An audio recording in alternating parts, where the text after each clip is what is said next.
warahmatullahi wabarakatuh. Perkenalkan, nama saya Reka Tafdila Husna dengan NIM 2410101047 dari Fakultas Hukum. Halo, aku Anna Wibuhaira dengan NIM akhir 088 dari Fakultas Hukum. Dan saya Sania Putri Febrianti dengan akhiran NIM 148 dari Fakultas Hukum. Halo, saya Ferni Dwi Febrianti dengan akhiran NIM 1133 dari Fakultas Hukum. Dan saya Rodatul Fauzia dengan NIM akhir 246 dari Fakultas Hukum. Saya Revani Zanita dengan NIM akhir 071 dari Fakultas Hukum.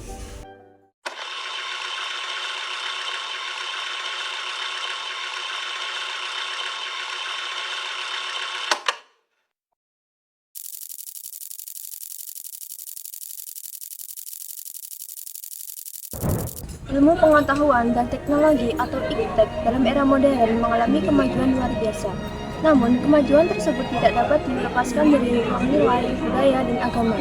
IPTEK tidak lahir di ruang kosong, ia tumbuh dan berkembang di dalam sistem sosial tertentu yang memiliki nilai, etika, bahkan ideologi.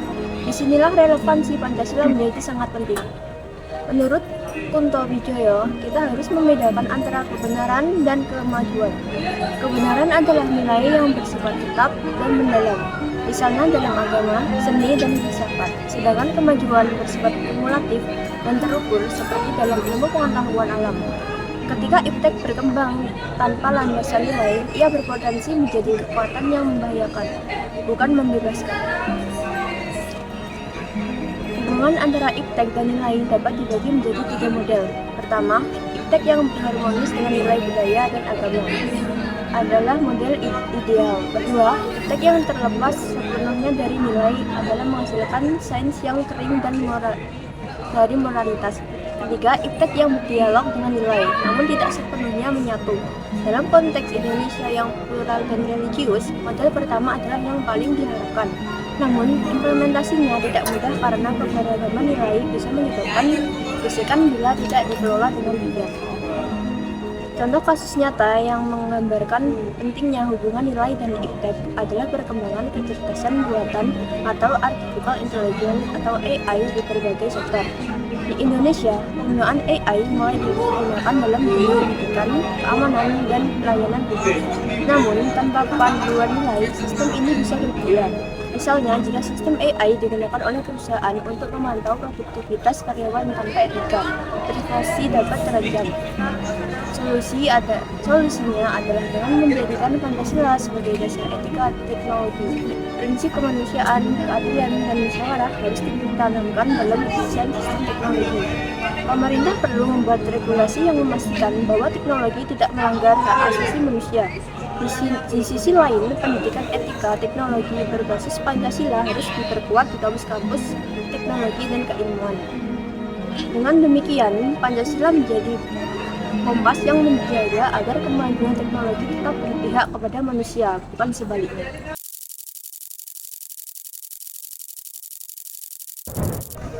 Pancasila sebagai dasar nilai pengembangan ilmu memiliki beberapa bentuk penerapan penting. Pertama, ilmu pengetahuan yang dikembangkan tidak boleh bertentangan dengan nilai-nilai Pancasila. Kedua, nilai-nilai Pancasila harus menyatu secara internal dalam metode dan pendekatan ilmiah. Ketiga, Pancasila berfungsi sebagai rambu-rambu normatif untuk mengarahkan agar IPTEK tidak menyimpang dari misi kebangsaan. Dan keempat, pengembangan ilmu harus berakar dari budaya dan ideologi bangsa yang disebut dengan lokalisasi ilmu. Pancasila memberi landasan bahwa ilmu tidak semata-mata mengejar kebenaran objektif, tetapi juga harus mempertimbangkan dimensi etika, kemanusiaan, dan keadilan sosial. Jika tidak, maka ilmu bisa menjadi alat eksploitasi, diskriminasi, atau dominasi elit terhadap rakyat.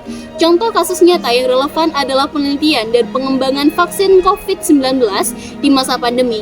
Indonesia menjadi konsumen vaksin global dan hanya sedikit berperan dalam riset atau produksi. Vaksin yang datang dari luar negeri pun menimbulkan resistensi di kalangan masyarakat, sebagian karena ketidakpercayaan, sebagian karena informasi yang tidak transparan. Padahal, jika pengembangan IPTEK di bidang media dilakukan sejak awal, dengan pendekatan kultural dan nilai Pancasila, kepercayaan publik bisa lebih terbangun. Solusinya adalah membangun ekosistem riset yang berakar pada nilai kebangsaan. Negara harus menginvestasikan anggaran lebih besar untuk riset, kesehatan nasional dan memastikan bahwa riset melibatkan pendekatan interdisipliner, bukan hanya kedokteran dan biologi. Kampus dan lembaga riset harus mengintegrasikan pendidikan Pancasila dalam kurikulum dan metode penelitian mereka. Dengan demikian, IPTEK tumbuh bukan hanya kuat secara akademik, tetapi juga kokoh secara ideologis dan etis. Solusinya adalah mengembangkan ilmu yang terbuka terhadap masukan masyarakat. Setiap pengembangan IPTEK harus melibatkan diskusi publik, bukan hanya elit. Kampus dan lembaga riset harus mengedepankan pendekatan lintas sektor yang menyatukan ilmu dengan etika, budaya, dan kebutuhan masyarakat. Pancasila menjadi dasar dialog ini, dengan sila keempat sebagai mekanisme partisipasi dan sila kelima sebagai tujuan keadilan. Dengan demikian, pengembangan IPTEK menjadi bagian dari upaya demokratisasi ilmu, bukan proyek sepihak yang hanya menguntungkan segelintir aktor ekonomi.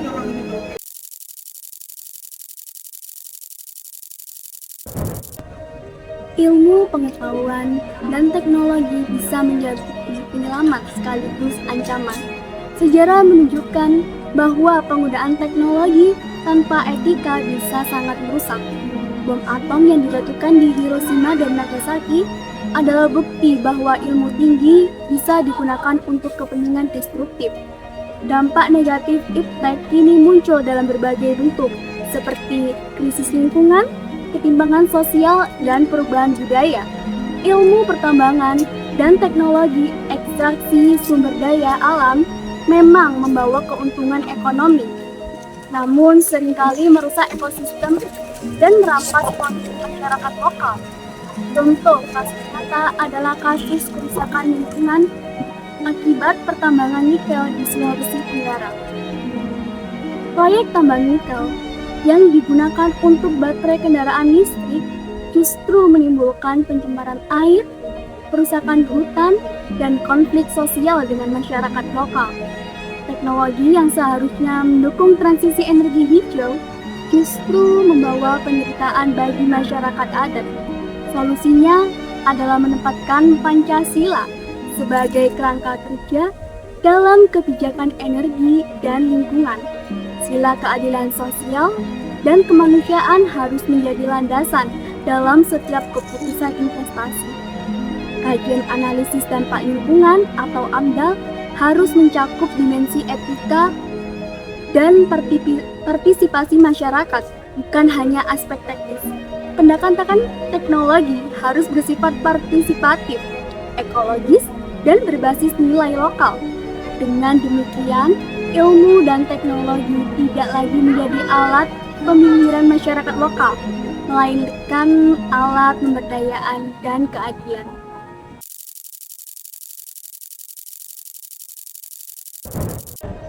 Pancasila memiliki legitimasi historis, sosiologis, dan politis sebagai dasar pengembangan ilmu pengetahuan yang berkeadaban.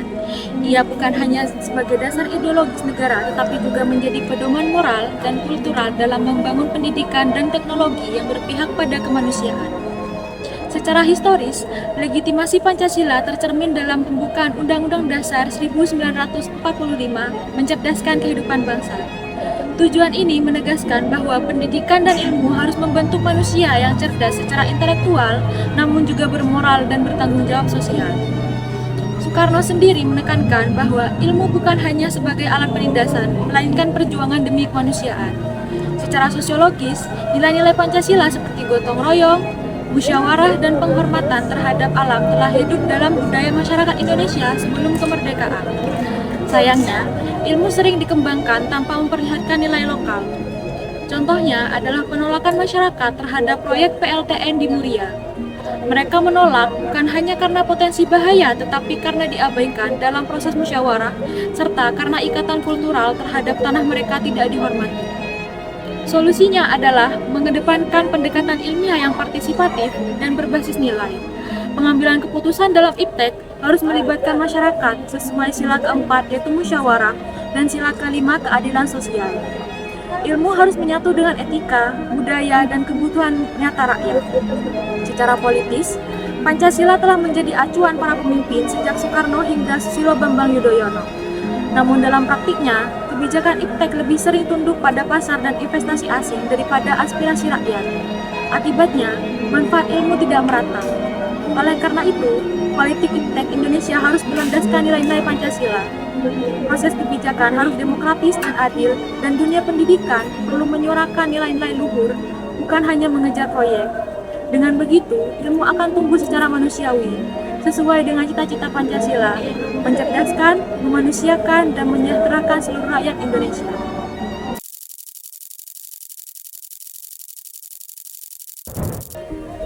Walaupun Pancasila sudah lama menjadi dasar negara, dalam praktik keilmuan dan teknologi, ia belum diinternalisasi secara utuh. Banyak lembaga riset dan pendidikan tinggi yang masih mengejar output akademik tanpa mempertimbangkan nilai yang terkandung di baliknya. Ada jarak antara pengetahuan dan kebijaksanaan. Beberapa hambatan utama meliputi dominasi kapitalisme global, konsumerisme, dan pragmatisme akademik. Ilmu pengetahuan dikembangkan untuk memenuhi kebutuhan pasar, bukan untuk kebutuhan rakyat. Banyak riset dilakukan hanya untuk kepentingan publikasi internasional, bukan untuk menjawab masalah lokal. Contoh kasus dalam hal ini adalah eksploitasi data oleh platform digital besar di Indonesia. Data pengguna dikumpulkan dan dijual untuk kepentingan iklan dan analisis pasar. Dalam banyak kasus, pengguna tidak menyadari bahwa data mereka sedang dimanfaatkan secara besar-besaran, dan tidak ada perlindungan hukum yang kuat terhadap hal tersebut. Solusinya yaitu membangun sistem iptek nasional yang berdaulat dan berbasis nilai. Pemerintah harus mendorong lahirnya kebijakan teknologi yang berpihak pada rakyat, termasuk perlindungan data pribadi mereka. Etika digital dan Pancasila harus dijadikan muatan wajib dalam kurikulum teknik informatika, ilmu komunikasi, dan manajemen. Akademisi perlu mengembangkan model riset yang tidak hanya mengejar impact factor tetapi juga social impact. Dengan begitu, iptek akan kembali kepada fungsinya yang sejati, yaitu melayani kehidupan dan memperkuat peradaban bangsa.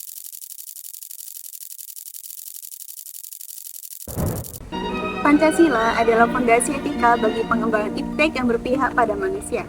Kelima sila memberikan kerangka utuh seperti spiritualitas, kemanusiaan, nasionalisme, demokrasi, dan juga keadilan sosial. Ilmu yang berkembang di luar nilai-nilai ini hanya akan melahirkan ketimpangan, kerusakan, dan juga dehumanisasi. Contoh kasus yang nyata mencerminkan pelanggaran terhadap nilai Pancasila adalah proyek Rempang di Oko City, yakni yang berada di Batam. Proyek ini adalah bagian dari investasi asing di bidang teknologi dan industri hijau. Namun, pendekatannya bersifat koersif. Warga yang sudah tinggal ratusan tahun digusur demi investasi.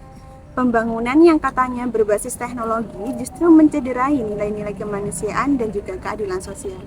Solusinya adalah transformasi, yakni pendekatan pembangunan dari top down menjadi inklusif.